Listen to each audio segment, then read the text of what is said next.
Hey, welcome to Tabletop Skirmish Games. I'm Lee, and in this video we'll be having a look at the traps and tunnels for the new Tour of Duty expansion for Rogue Warriors.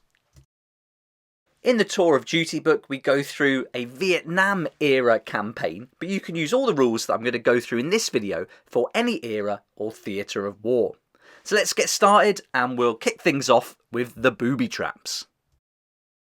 We'll be using these tokens that are included in Tour of Duty, and I showed you in the previous video how to just cut them out and then use these little acrylic stickers to stick on top of the paper, and then you've got some tokens ready to go. If not, just use any tokens you've already got in your collection. I'm going to use some of my Catachan models with Anvil Industry bits added to them. These heads and arms really transform the models and bring them up to date. You'll find all the rules for Booby Traps on page 12 of the Tour of Duty expansion. And the first thing you're going to do with the Booby Traps is roll 1d6, and you're allowed to have 1d6 plus 2 traps. So we've got 4 here, we'll add the plus 2 to it, and in this case we're going to get a total of 6 traps that we can use in our game. Once the terrain is set up and the deployment zones have been chosen, the player using traps will place them anywhere on the battlefield floor. You can't place them in the enemy deployment zone, and you've got to make sure that they're more than 9 inches apart. Both players will see where the trap tokens are placed, but with some house rules you could easily come up with some really fun scenarios where you hide the tokens and include maybe some searching roles that need to be carried out during a mission. And that way, if a player is searching maybe one of these carts or one of the boxes or going into a building, they're not sure if the trap will be there or not. And here I've used a smaller token that fits inside of the chest. For the Tour of Duty campaign, you'll just be placing them where everyone can see. But again, you could even hide them under pieces of terrain like this, and that would include walkways, rocks, and even trees. The whole idea with Booby Traps is to control the enemy, so you want to give this ever-present threat, slow them down, and cause a state of fear and paranoia amongst the ranks. Placing tokens in bottlenecks like this will really cause the enemy to think twice before moving through it. Let's look at how it works. So anytime an enemy model completes a move and their base was within 3 inches of a trap token during the move, at the end of their move you're going to roll 1d6 and then check for the condition of the result on the table on page 12. So even if they finish the move 3 inches away from the token, because they went within that 3 inches during their move, they will have to roll for the trap. On a roll of 1, it's a trap. The trap is sprung and the enemy now takes 1d6 damage. So we apply that damage and then we're going to remove the trap token from play. On a result of 2, it's under pressure. The enemy has stood on a trap. They must remain there until a friendly model disarms the trap. And to disarm a trap, a friendly model must spend a shoot action, and so they're going to move into base contact with the trap model to disarm that trap. Once they've used their shoot action, we can remove the token from play, and then the model that was under pressure can carry on and act as normal in their next activation. Any result of 3 to 6 is all clear, they did not see the trap or trigger it, and nothing happens. We've included a Vietnam War themed booby trap table, but if you're playing another era or theatre of war, you could use other booby traps such as IEDs and landmines, and these are all here just to add to the narrative of the game. Now let's look at the reinforcement rules, and this is going to bring tunnels into play, and tunnels are going to help us bring in reserves and reinforcements.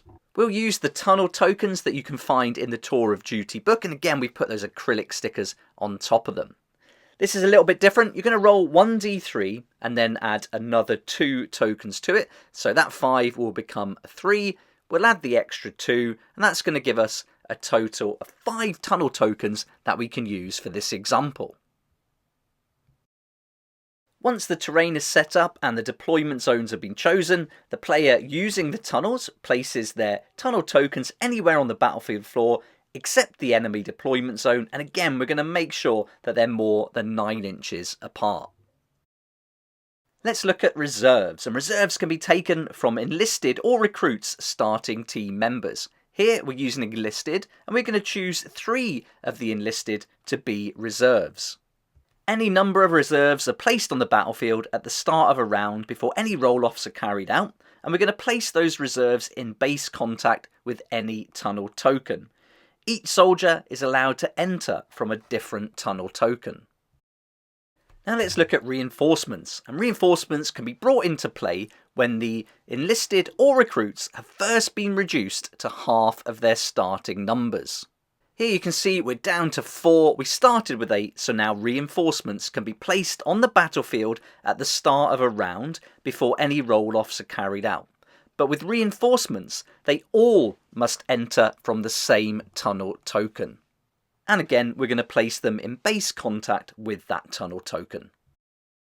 Just like with the Booby Traps, you can use reinforcements and reserves rules in any era or theatre of war. So rather than tunnels, you can imagine having spawning points. Maybe they're climbing out of the sewer entrance like we can see here.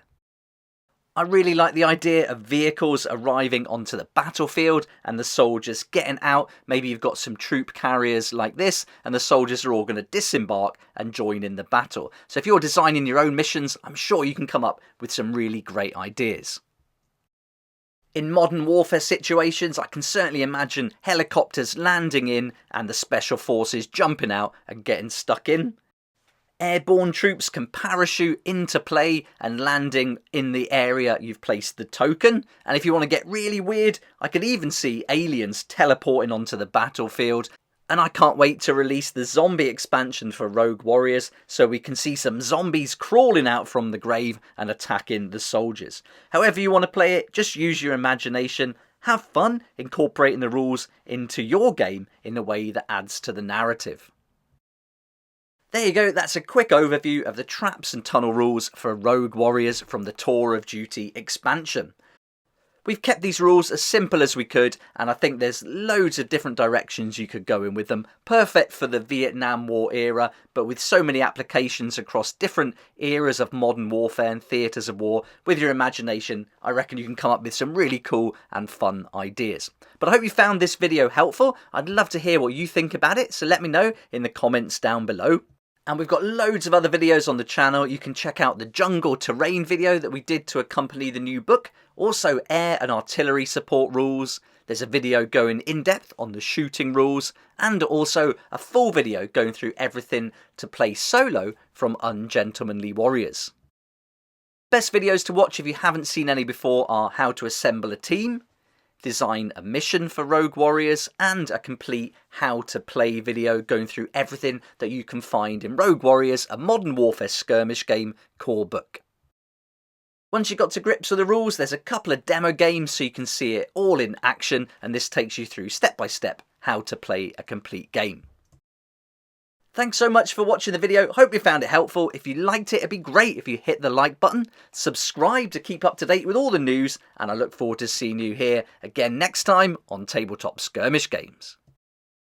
A massive thank you to my Patreon supporters for helping me keep going with these regular videos. That's the place to go if you want to vote for the upcoming expansions each month, and also get some great perks and discounts on all our products too. If you'd like to find out more about how you can join, support the channel, there's a link down below in the description. It'd be awesome to see you there.